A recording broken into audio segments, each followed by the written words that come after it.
Welcome to the Plan B CRNA podcast. I'm your host, Bobby Jones, and I'm so excited that you're here. The Plan B CRNA podcast is the only show made specifically for nurse anesthetists who are exploring options outside of their traditional career paths. This is the place to expand your mind and your goals as we uncover new ways to produce side income together. Join me for some honest, unscripted discussions with other CRNAs who are transforming their financial lives. This episode is brought to you by On-Call Capital.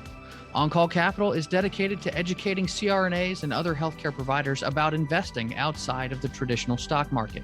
On-Call Capital also provides opportunities for you, yes, you, to create passive income and generational wealth while also lowering your taxable income through investments in the apartment and alternative investment spaces. If you haven't hit subscribe yet, make sure you do that right now so that you don't miss an episode. Thanks so much for joining me today. And now, on with the show. Welcome to another Provider Spotlight episode of the Plan B CRNA podcast. My guest today loves to think about simple, creative solutions that address healthcare challenges in an effort to do and be better. Kelly Good cares deeply about her patients and her caregiving responsibilities as a CRNA. Kelly was quite happy with her job at a large anesthesia group, caring for elective orthopedic patients at a level 1 trauma center. But an aha moment that she tried desperately to ignore kept returning to her conscience and ultimately prompted further investigation into anesthesia airway taping practice. Soon, Kelcor was born as a medical device company offering clean, single-use taping solutions for anesthesia, emergency medicine, and intensive care unit airway management. Outside of the work-life balance, when there's time to play, Kelly loves to be near the water with her family, her pup, and her friends. Here you'll often find her at her most relaxed with a fishing pole in hand, a song in her heart, and a big smile on her face. I love that so much. And I'm so happy to have you on the show today, Kelly. Thanks for being here. Thank you so much for having me. This is absolutely my pleasure. I appreciate this opportunity. Thank you. Absolutely. Well, let's dive right in. Start talking about that aha moment. You know, you had an aha moment. What in the world was that like? So I've been in practice almost 20 years, and in the years leading up to that aha moment, I was working in an elective orthopedic department within this level 1 trauma center where just the mentality was one where attention to detail was so important. The staff as a whole focused on cleanliness and the trays, and everything was just really, really specific in terms of best patient outcomes. And as a result, the unit had incredible outcomes as a whole for the patients. And so one day when I was in the OR, I realized after intubating a patient, when my hands were kind of wet, I reached back to grab a roll of tape, and it was the same roll of tape I had used on the previous patient. And in that moment, I thought, oh my goodness, what are we doing? My hands are wet. They probably were wet the last time. It's just I'm seeing it now, and this is probably not what we need to be doing for our patients. But then I immediately thought, well, maybe it's just me. Maybe I'm the person who's like, maybe I should have been doing something differently. And it just started a kind of curiosity that one thing led to another. And before I knew it, here we are. Awesome. Well, and everyone listening to this has been around airway devices. So why do you think it's taken so long for these anesthesia taping methods to, and the devices involved to catch up to modern medicine? I think that's an interesting question, and one that I definitely think about all the time. Like, am I making a mountain out of a molehill? It's sort of my self-check, because at the end of the day, a roll of tape is such a simple device, and I'm advocating for something seemingly much more complicated. So it's the space that I'm constantly in check with. But I think in that same light, it's become a standard of care just by its own natural evolution. And so therefore we've kind of just taken it upon ourselves to do it without actually ever thinking about it. And as the rest of the OR has evolved with fancy and rules that pertain to cleanliness and everything, I think the roll of tape is just silently sitting in the background with all of our attentions being taken other places. And it's like the snake in the grass. It just sort of stays there and is not shouting for us to pay attention to it. And as I've learned more and more and more, it's well justified that we pay attention to it. And so that's kind of, again, how we got here. But I think it's just because it's always been that way.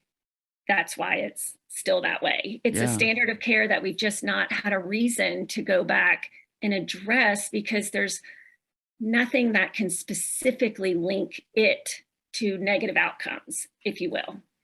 Well, and that makes sense, because I mean, there's not a whole lot of studies out there linking taping methods to actual problems. However, I'm sure there's a lot out there that talks about specific things that are on the tape that you're using. So I'd love if you don't mind getting into that a little bit.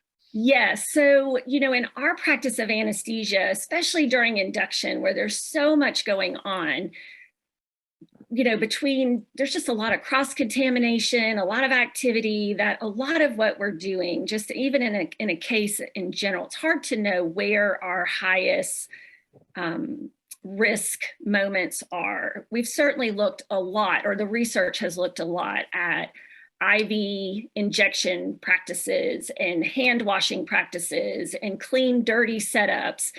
And so it's hard to just zero in on one unique thing. But to your question, tape has been implicated in its own merit, not only for the contaminants that are widely growing on it, but also it's from dressings, from bandages, have created and been responsible for significant distress and negative outcomes for patients, whether it's neonatal patients in an ICU or oncology patients. There was a teenager where tape has actually been implicated in negative outcomes in other settings, not necessarily the OR. Mm-hmm. And it just, to me, I think when I think about, I'm a real practical person, and I think about common sense, we know of the secretions and potentially even blood, whether we're aware of it or not, from our intubations that could land on tape. And it's not until we see dirt or hair or something more obvious do we say, oh gosh, the tape is dirty. But I think in just the saliva and things of that nature, our hands, we know that there's bacteria, fungus, viruses moving on the tape, onto the surfaces, onto the patient, onto us. Like, it's definitely happening just because we know it's there.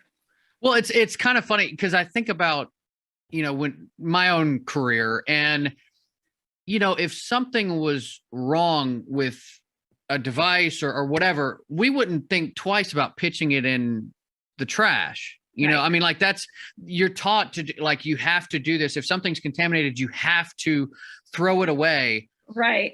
Yet we will cling to this 10-cent roll of tape like we are saving some massive amounts of money here.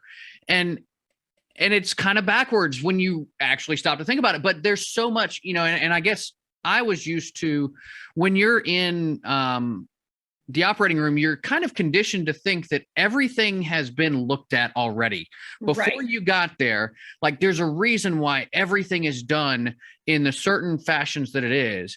Right. And so you kind of just adopt that mentality of, well, I'm not here to reinvent the wheel. Like, somebody else has already thought about these things. And so, but the fact that you're like, okay, well, no, actually this hasn't been thought about, and you found something. And I think that's pretty remarkable. But I wonder why, though. I don't know if it's just the mentality we have to try and save some money, but I don't know why we have such a problem with, throwing a roll of tape in the garbage and just getting a new one. I wonder sometimes if it just comes out of our roots as nurses, just bedside nursing, in terms of maybe how we all started as nurses. I wonder about it too, because to your point, we cling to that tape and we'll reuse it down to the end of that roll. And also, to your point about thinking about things, that's exactly kind of, again, what is the gut motivator, the heart motivator for me in all of this. Because when I think about, again, as a proud CRNA who's very proud of the work that we do, when I think about this standard of care, I just know it's not consistent with who we are as providers. It doesn't feel consistent with the degree of care that we give our patients as a whole, as a profession. And so to your point, I'm trying to start to think about it, but it's also hard because, I'm not here to judge what we do either. I'm just sort of here to help everyone scratch their heads and say, okay, and rally the troops. Come on, guys, we can do this, so. Yeah. Well, so let's talk a little bit more about your business. So you have this idea or this aha moment. Yes. So, but there's a lot that has to happen from then to now when you have actual products that you're offering. So what was that process like? Did you start with trying to develop the product first, or did you go out and say, okay, well, I'm going to have a company and this is what we're going to do? And then you go into the research and development phase from there. What did that look like for you? So for 2 years, I just feel like that aha moment marinated in my conscious. I wanted to substantiate kind of my emotional response. So I went to the research. I wanted to validate what we were doing at our practice center as something that everybody else was doing. I wanted to look into whether or not somebody had already thought of this and maybe it didn't take shape. So, and at the same time, I was trying to figure out, well, what could we use as an alternative? Because I get asked all the time, what about just a short roll of tape? What about just a roll of tape that's only as long as what we need for the intubation?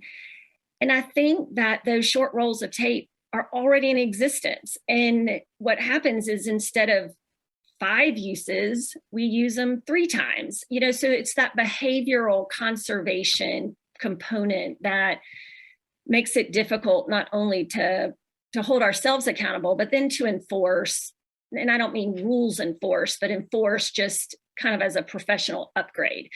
And so then I started thinking, okay, what's this going to look like? And so when we started the company 2 years later in 2017, I had some really good foundational work to build on, both in idea creation and then substantiation, as I mentioned. So my business partner is well versed in startups and the operations side of beginning a company. I am not.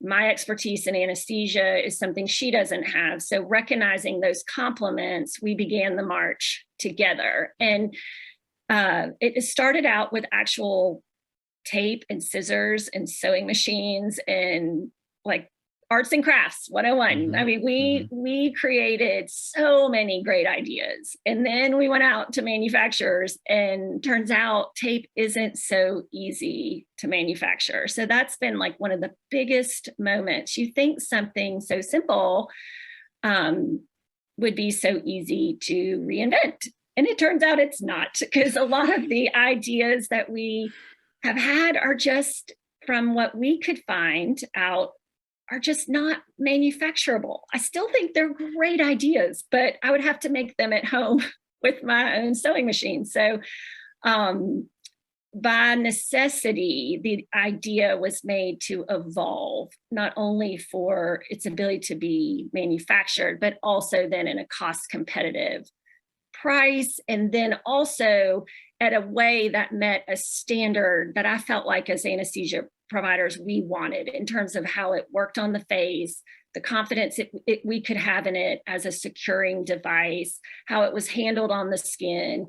And so we tried to take all of what we had learned and come up with really the most practical and adaptable and secure and manufacturable solution that could also be cost competitive and reasonable in the marketplace. Because ultimately, I feel like, the vision would be that these types of devices would become a standard amongst all of medicine, and just a need for a simple roll of tape would no longer be necessary.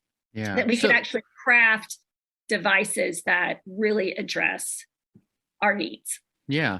Well, so there are 2 ways we can take this. I want to hit them both. So I'll let you choose, but I want to hear more about your products and everything that you have there. But I also want to hear more about the collaboration process that you kind of started to touch on there, with your partner. but also with the anesthesia community in general, because you've had a lot of input from other people in the anesthesia community as well. Absolutely. So I'll let you take it from there. Product, collaboration, go. Okay, so our product, I'll summarize really briefly so we have two products currently, the Casey airway taping system and the Casey iTape. The Casey airway taping system was designed with the very thoughtful intention of creating a device that applies everything I knew about anesthesia to meet our need. And so it is adaptable to all airway devices, a 6.0 endotracheal tube and higher, an LMA, an iGel, whether it's a nasal ray, an oral ray. It was really important to me that one device fit all sizes, recognizing that down the road we can fine tune, but just to come into the market that we could kind of do it all. And so that's our airway device. And then accompanying that is the iTape, which was designed again on the premise of when we put our patients to sleep, we often seal their eyes, and this would allow for a complete elimination for a need for a dirty roll of tape. So those are our two products. We have the airway tape is made out of silk tape, what we think of as silk tape. It's made in such a way though that it's heavier. So it kind of allows that traction that we like to feel on a roll of tape. So I tried as best as we could to recreate that tactile sense that you get from a roll of tape when you're kind of securing it. And then the iTape is a sort of an upgrade with a wound care type adhesive material or barrier dressing that's thicker than Tegaderm, but not quite as sticky. And it's designed in such a way that it goes on and off in a one-way direction so that the eyelids don't have to be pulled and stretched and contorted in order to put it on or take it off. So those are our two products. Like I said, they came from a long line of iterations that were, to your point, going back to your other question, that came out of multiple trials. We went by way of taking our ideas to manufacturers, and that through that process of literally traveling around the country to find a well-fitting manufacturer, which we do have here in the United States. They're an incredible company. We feel really fortunate to be able to work with them, but they with their engineering expertise and tape manufacturing and converting expertise, were able to help marry our ideas with something that was achievable. And then as that evolved, there were boots on the ground that I had who were willing to give it a go and were really good about coming back with really constructive feedback. And so the marrying of kind of, consumer CRNA input with manufacturing expertise, with intention, kind of over, I would say almost 2 to 3 years, kind of got us to this point now where we're really rolling out a product that we feel like ticks a lot of boxes. I mean, it might not tick every last one, but I feel really good about the boxes that it can tick. So I'm excited to share it and have, people give it a go. Cool. Well, so let's talk a little bit about, going back to kind of what we were going with earlier, the resistance. Okay. What kind of resistance have you met along the way, not just from providers, but from the people that you have to talk to get these things into operating rooms or into ambulances? Or is there a specific route you've taken? Are you dealing more with hospitals? Are you dealing more with, like ambulance services? What's that looked like for you? So again, it's sort of a constantly learning endeavor. And so we have a large audience. We have providers, we have hospitals, we have distributors. There's all different types of people that we could be simultaneously appealing to. And that's just inherent to medical devices. And as a tiny company in a massive sea of massive sharks, kind of figuring out how to navigate all of that is also part of our learning. So to address your question, I have always, with my rose-colored glasses, sort of, idealized the idea that this is sort of a nurse anesthesia-led endeavor, just, because we're at the bedside most often, I feel like, looking at the needs of our anesthesia patients. And this just feels like it comes out of that nursing. It's born from nursing, that side of anesthesia. But the reality of it, to come into a hospital, is it needs to meet the needs of, whether it's OR managers or anesthesia group, administrators or hospital supply chain people. And so we are working through networks to create those conversations. And it's just a constant effort at awareness. And I think that that's part of the learning. It's just part of the learning. And that's really kind of where we are right now. And so I would have to probably follow up more with the insights gained, because we're kind of learning them in real time right now. And COVID makes it hard, along with every other thing, just the ability to get in the door. And I think this is the type of product that does best when it's personally shared. So we were at the Tennessee State anesthesia meeting, and it was awesome to see, with live demonstrations, the enthusiasm and excitement of the sRNAs, the kind of aha moments of the cRNAs, the interest of the educators in terms of applying evidence-based medicine or evidence-based science to nurse anesthesia practice, so it kind of, but so often we don't have that opportunity. Yeah, no, I understand that. And that I remember that excitement from going to conferences and seeing new devices, and I would bring something back, and it's you're automatically shot down. It's like, well, no, we don't need that. Right. Well, you're like, I tried. Like I'm just a staff, anesthetist. I'm not, one of the high ups or anything. So, we get a lot of that. Yeah, we do. We're giving away a lot of samples. We're just trying to create a lot of awareness. We want people to put their hands on it. We want people to give it a go. Like I said, we want to start conversations, and then we're just sort of going about it every opportunity we can. Well, what's been the most rewarding part for you? I think the reward comes from utilizing an expertise and applying it to something that is well-intentioned for the profession, I think, and the patient. So it feels good to work towards something that might have a means to make a positive ripple, whatever that looks like. I think about often as a nurse anesthetist, my care is often driven from putting myself in the place of the patient. And I think often about, if the patient was aware that this was our standard of care, I don't think they would feel really good. And so it feels good to me to be working towards something that is good for our patients. But I'll be quick to say, it takes a team, and there's been a lot of, you got to have a good support system, because there's always a checks and balance, and a lot of learning, as we talked about, just along the way. Yeah.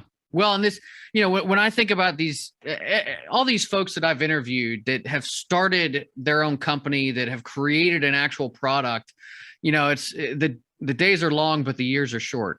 And you're going to be looking back 5 years from now, and this thing will have really taken off. And, there's a lot of value, I feel like, that you're offering.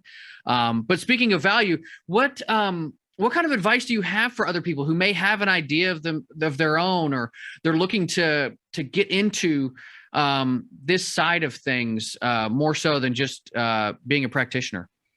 So I think it's great. I think if you have an idea that continues to kind of stir within you, I think you won't ever know till you go after the pursuit of it. But I also think it's important to surround yourself with people who can really be honest with you about what it looks like.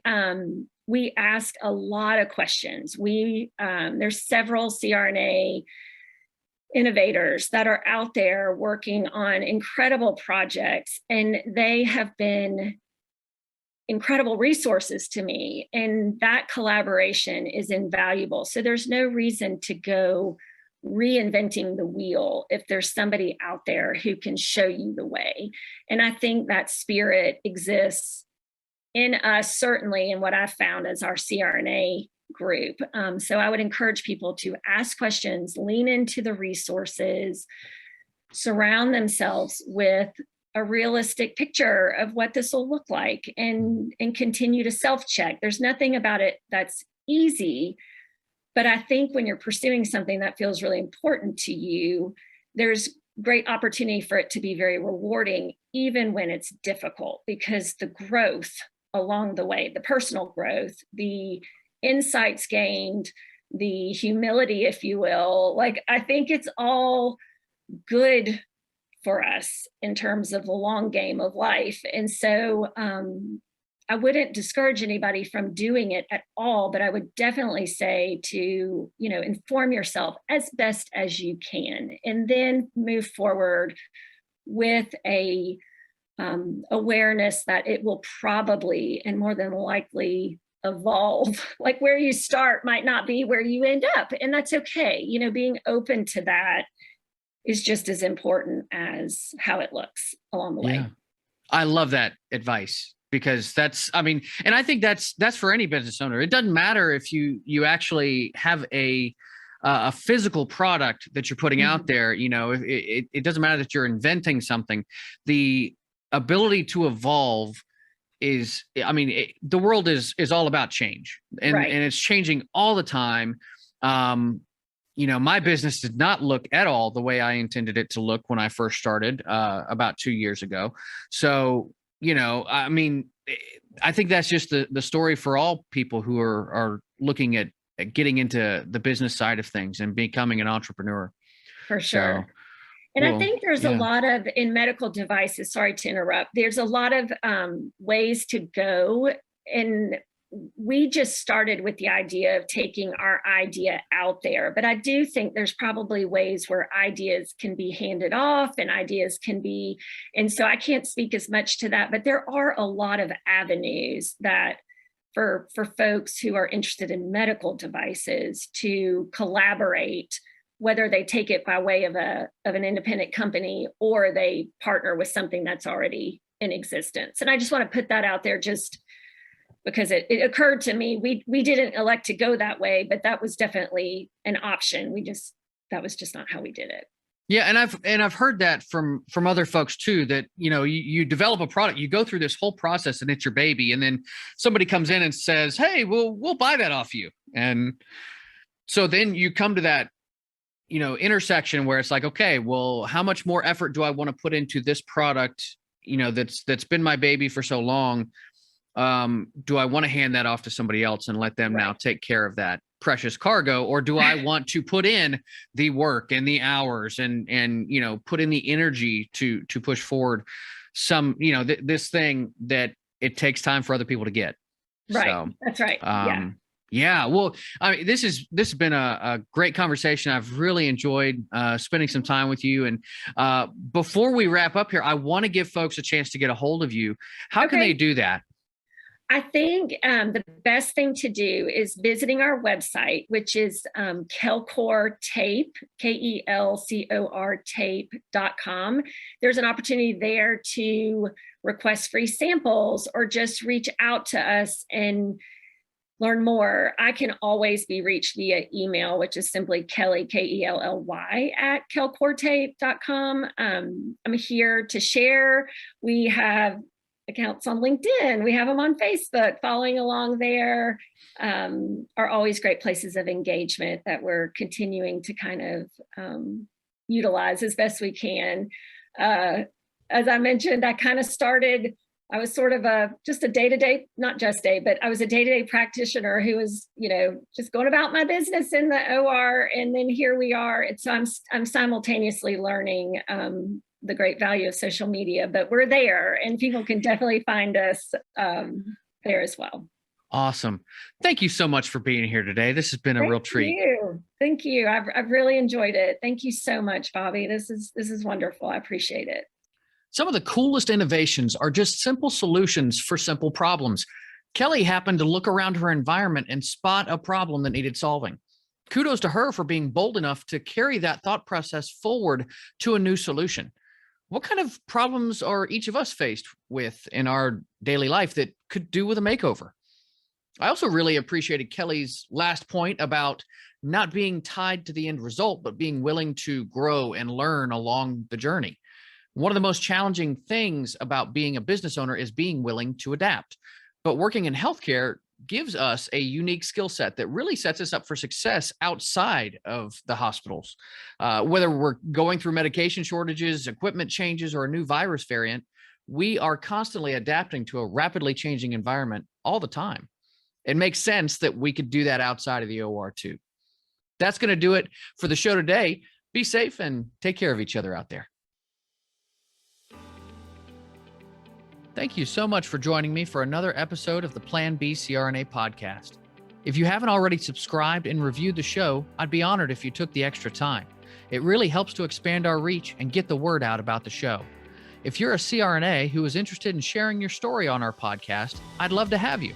Please email me at bobby@oncallinvestments.com for more information. This episode was brought to you by On Call Capital. They are dedicated to helping providers like you develop passive income and generational wealth through investments in the apartment and alternative investment spaces. Feel free to check out their website at www.oncallinvestments.com and subscribe to their free educational email series.